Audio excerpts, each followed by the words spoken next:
أهلا بكم. في هذا الفيديو سوف نستعرض لكم فنانات اختفين عن الشاشة فجأة وما زلنا على قيد الحياة وآخر ظهور لهن. أولا، الفنانة نسرين قدمت عدد من الأفلام السينمائية أبرزها الحفيد وشباب على كف عفريت وشيلني وشيلك وبديع مصبني، وكانت خطواتها في الدراما التلفزيونية ذات البصمة الأبرز، حيث قدمت مجموعة من المسلسلات أهمها الشهد والدموع وعابر سبيل والمشربية ورحلة السيد أبو العلا البشري، كما أنها شاركت في أكثر من مسرحية أبرزها ليلة زفاف ومسألة مبدأ. اعتزلت التمثيل في عام 1991 وارتدت الحجاب، وذلك بعد أن أعلن زوجها الممثل محسن محي الدين اعتزاله، وكان آخر ظهور لها عندما حضرت مع زوجها الفنان محسن محي الدين في عقد قران الفنانة دنيا عبد العزيز. الفنانة نسرين ما زالت على قيد الحياة وعمرها الآن 61 سنة.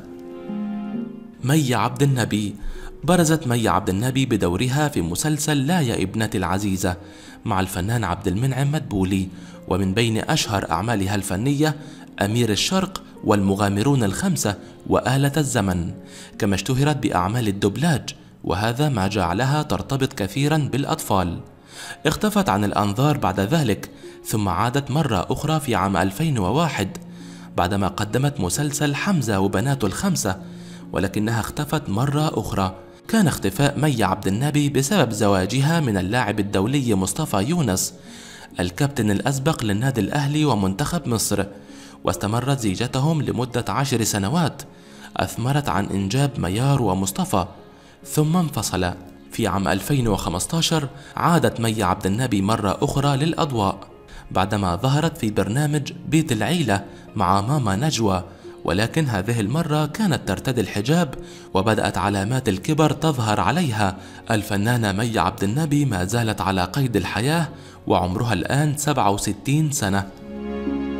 فاطمة التابعي ركزت جهودها بشكل كبير في الدراما التلفزيونية، ومن مسلسلاتها محمد رسول الله إلى العالم والحضارة العربية الإسلامية وشارع المواردي والطاحونة. شاركت في عدد من الأفلام منها محطة الإنس وألف بوسة وبوسة وتل العقارب. أطلق عليها الجمهور لقب فنانة الأدب، حيث إنها اشتهرت بأنها تؤدي الأدوار المهذبة خلال مشوارها الفني، وابتعدت عن جميع مشاهد الإغراء، واتبعت وصية أهلها لها بأن تؤدي أدوارا هادفة وتتمسك بالقيم والمبادئ. في منتصف التسعينات أعجب بها رجل مصري يعمل مهندسا معماريا وهو المهندس أحمد حسن، وتم إتمام الزواج في عام 1996. اقتصر حفل الزواج على الأهل والأصدقاء فقط. قررت الفنانة الكبيرة فاطمة التابعي ارتداء الحجاب واعتزال التمثيل نهائيا والتفرغ لزوجها وتربية أولادها. آخر أعمال فاطمة التابعي الفنية منذ عام 1999 كان من خلال مسلسل ميراث الريح. ومن لحظة اعتزال الفنانة فاطمة التابعي للفن لم تظهر في أي مناسبة ولا يوجد لها أي صور حديثة. الفنانة فاطمة التابعي ما زالت على قيد الحياة وعمرها الآن 69 سنة.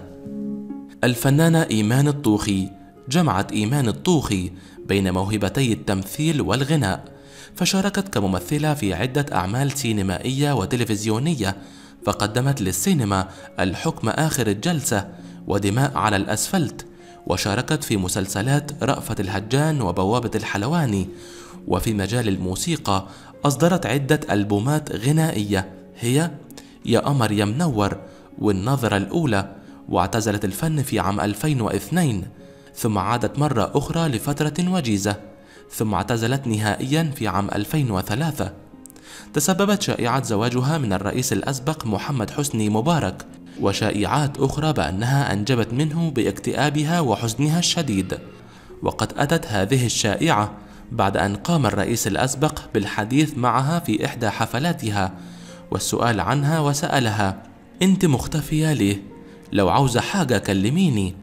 وكانت حفلة عامة شارك فيها الفنان سيد مكاوي وبعدها بشهرين غنت في حفل احتفالات أكتوبر. ومن لحظة اعتزال الفنانة إيمان الطوخي للفن لم تظهر في أي مناسبة ولا يوجد لها أي صور حديثة. الفنانة إيمان الطوخي ما زالت على قيد الحياة وعمرها الآن 64 سنة. صفاء السبع تألقت في عدد من الأفلام الفنية سواء كانت درامية أو سينمائية، وكان دورها في مسلسل رأفت الهجان سببا كبيرا في تأهيلها لأن تكون نجمة من نجمات الزمن الجميل، من خلال شخصية مونيكا التي جعلتها تسجل نجاحا وانتشارا واسعا في كل المنازل. تعددت أعمالها، وبخلاف مسلسلها الأشهر رأفت الهجان ظهرت أيضا في عدد من الأعمال، منها مسلسل الحفار وجريمة على الشاطئ الهادئ والبراري والحامول وآسفة لا يوجد حل. وفي السينما كان لها تواجد محدود في نص أرنب وسيداتي آنساتي ولعبة الأشرار وبوابة إبليس. وبعد رحلة فنية قدمت خلالها 42 عملا فنيا اعتزلت الفنانة صفاء السبع فجأة، وذلك بعدما تزوجت من ضابط شرطة، حيث فضلت الاستقرار الأسري والتفرغ لرعاية زوجها وأسرتها، خاصة بعد أن أنجبت منه ابنتها الوحيدة عبير. وهذه هي آخر الصور المتداولة لآخر ظهور للفنانة صفاء السبع على مواقع التواصل الاجتماعي. الفنانة صفاء السبع ما زالت على قيد الحياة وعمرها الآن 65 سنة. ناهد جبر شاركت الفنانة ناهد جبر في العديد من الأعمال التلفزيونية، منها سيداتي آنساتي وغصن الزيتون وزهرة البنفسج واللص الظريف وغيرها. من أشهر أدوارها المسرحية دور مديحة في مسرحية شاهد، ما شافش حاجة وغيرها. قدمت الفنانة ناهد جبر عددا من الأعمال السينمائية المميزة، منها بنت بديعة والكلمة الأخيرة، وآخرها وحياة قلب وأفراحه عام 2000. اعتزلت الفنانة ناهد جبر التمثيل في بداية الألفينات، وقررت ارتداء الحجاب والتفرغ لأسرتها. ومن لحظة اعتزال الفنانة ناهد جبر للفن لم تظهر في أي مناسبة ولا يوجد لها أي صور حديثة.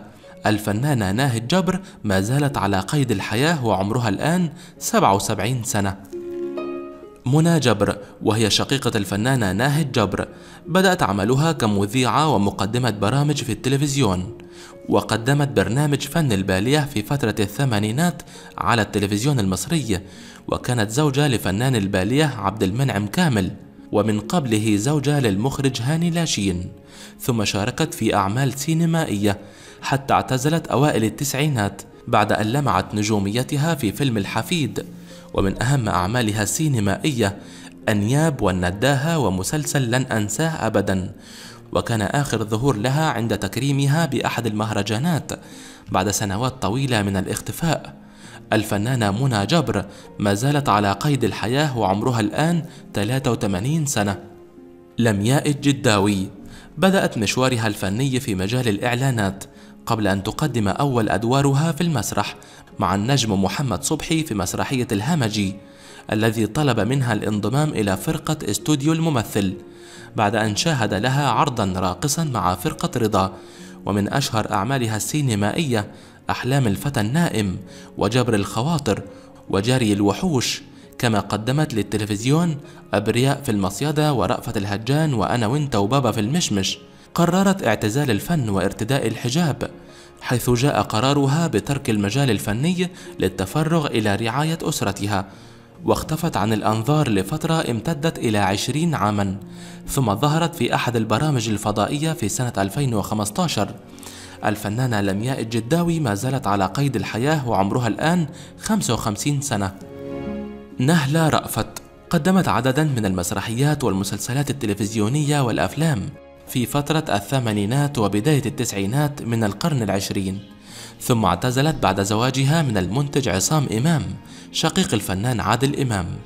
من أبرز الأدوار التي قدمتها دور حبيبة محمود الجندي في فيلم حكايات الغريب، وكذلك شاركت في مسلسلات شيء من الحنان وسر الأرض. وتداول عدد من مستخدمي مواقع التواصل الاجتماعي صور للفنانة المعتزلة نهلة رأفت زوجة المنتج عصام إمام بعد سنوات من غيابها عن الظهور الإعلامي. الفنانة نهلة رأفت ما زالت على قيد الحياة وعمرها الآن 59 سنة. ليلى حمادة. شاركت ليلى حمادة في العديد من الأعمال الفنية، منها فيلم إمبراطورية ميم والشهد والدموع وضمير أبلة حكمت. ظلت ليلى حمادة تقدم الأدوار الثانوية حتى جاءتها فرصة البطولة المطلقة في فيلم المغنواتي مع شكري سرحان وسهير المرشدي والمنتصر بالله، ولكنه لم يحقق نجاحا، ولعل السبب أنه كان نسخة ثانية من فيلم حسن ونعيمة للراحلة سعاد حسني الذي عرضته وحقق نجاحا كبيرا، ما وضع ليلى حمادة في مقارنة معها، وكانت في صالح سعاد حسني بالتأكيد. واتضح بعد ذلك أن هذا الفيلم تسبب في غضب سعاد حسني، وقالت عنه: الأفلام الكلاسيكية لابد ألا تعاد مرة أخرى، وإذا قرر المنتجين إعادتهم لابد أن يبحثوا عن ممثلين على درجة كبيرة من الإتقان. وتداول عدد من مستخدمي مواقع التواصل الاجتماعي صورة للفنانة المعتزلة ليلى حمادة مع شقيقتها الصغرى ماجدة حمادة بعد سنوات من غيابها عن الظهور الإعلامي. الفنانة ليلى حمادة ما زالت على قيد الحياة وعمرها الآن 71 سنة. ماجدة حمادة هي الأخت الصغرى للممثلة ليلى حمادة، بدأت حياتها في برامج الأطفال مع ماما سميحة وبابا شارو، ثم عملت في مسلسل القضبان. شاركت في الكثير من الأعمال الفنية، ومن أفلامها اليوم المشهود وحارة الحبايب وآسف للإزعاج، ومن مسلسلاتها الجنة المهجورة وقبل الضياع والشيطان والحب. وتداول عدد من مستخدمي مواقع التواصل الاجتماعي صورة للفنانة المعتزلة ماجدة حمادة مع شقيقتها الكبرى ليلى حمادة. الفنانة ماجدة حمادة ما زالت على قيد الحياة وعمرها الآن 68 سنة. إجلال زكي.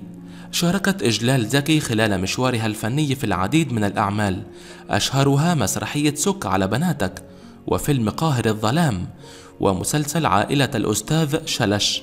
ومن أعمال إجلال زكي أيضا إني خائفة وهذا أحبه وهذا أريده وانتهى الحب والشاطر حسن وغيرها.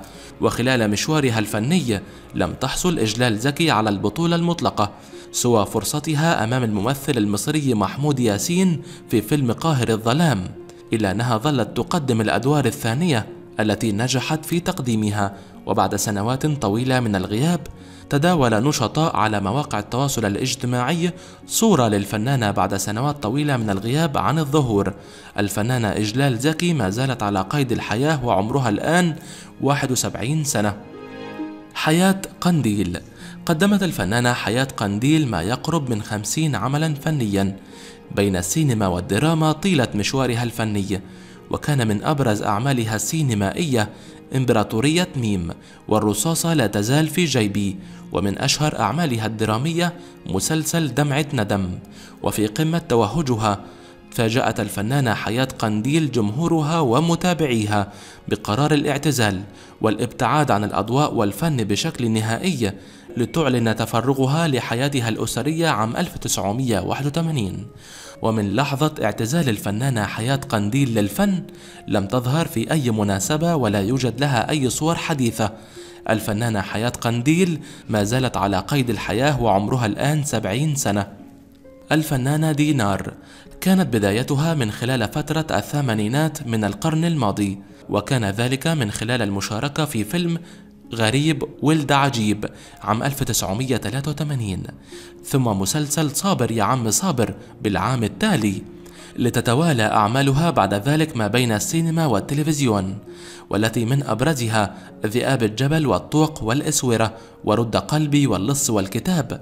تزوجت سابقا من الفنان محمد خيري ثم انفصل، ويعتبر هذا هو أحدث ظهور لها. الفنانة دينار ما زالت على قيد الحياة وعمرها الآن 59 سنة. انتهى الفيديو. إن أعجبكم الفيديو لا تنسونا بالضغط على زر لايك والاشتراك بالقناة وترك تعليق أسفل الفيديو. شكرا، والسلام عليكم ورحمة الله وبركاته.